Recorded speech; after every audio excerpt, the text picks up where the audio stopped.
Bem, em 1963, eu terminei meu curso com François Naets.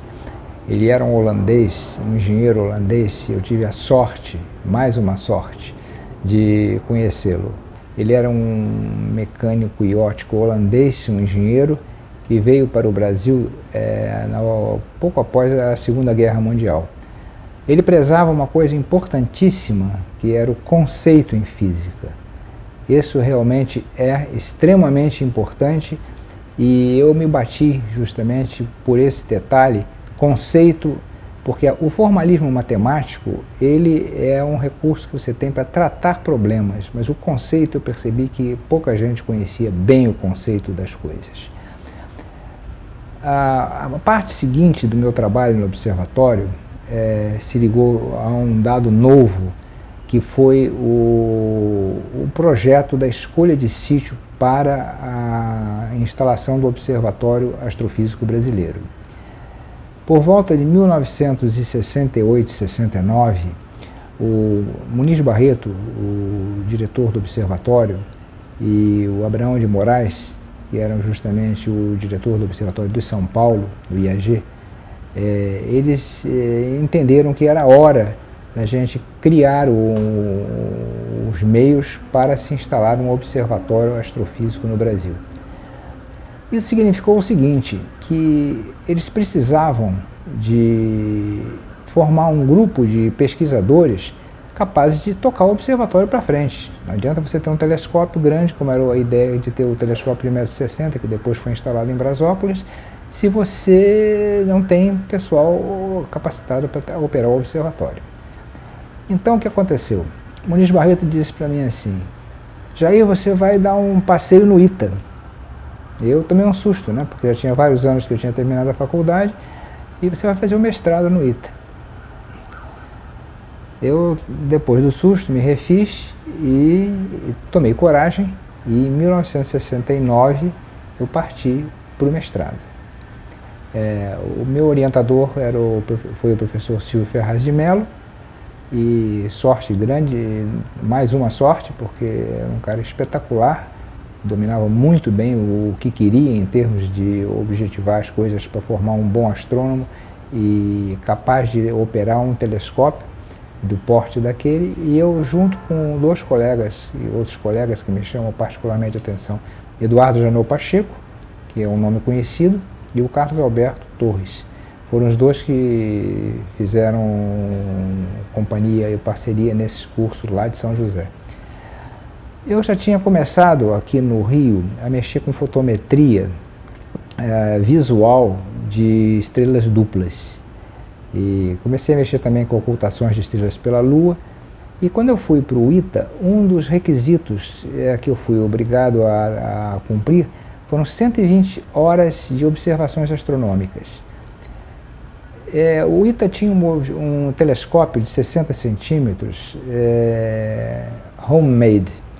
Ele foi feito por um cidadão chamado Schultz, Abraham Schultz, e eu, quando cheguei lá, já encontrei um observador de primeira ordem, que era o Germano Quast, que me acompanhou durante muito tempo na vida nessa parte de fotometria. Eu diria que o beabá da fotometria mais assim aprofundado eu aprendi com o Germano Quast. Isso foi extremamente importante para mim. E eu aqui então no Observatório Nacional comecei a fazer a fotometria primeiro visual, depois usei um fotômetro de cunha que estava guardado no que seria o MAST mais tarde, e depois entrei para a fotometria fotoelétrica. Essa foi uma parte extremamente importante na minha vida, porque me serviu de base para o que eu faria mais tarde, eu conto daqui a pouco, em relação ao fotômetro rápido. Em 1972, se não me falha a memória, já tendo terminado o mestrado no ITA, eu tive a oportunidade de conhecer o David Evans. Ele era um astrônomo que mexia justamente com fotometria rápida através de dois colegas de profissão.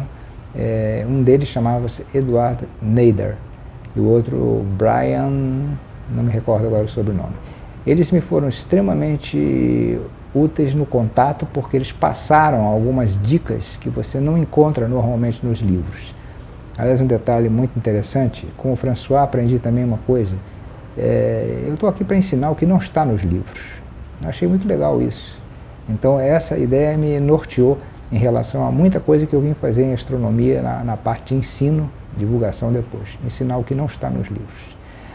Bom, mas então, esse lance da formação no ITA e esse contato com um telescópio já maior, de 60 centímetros que eles tinham lá, o contato com válvulas fotomultiplicadoras, amplificadores e registros, isso e análise, a redução e análise das observações, isso realmente me interessou muito. Eu já tinha comentado no início que eu tenho um temperamento mais pelo lado prático, não sou teórico, e então mexer com as coisas, projetar, era uma coisa que me interessava muito.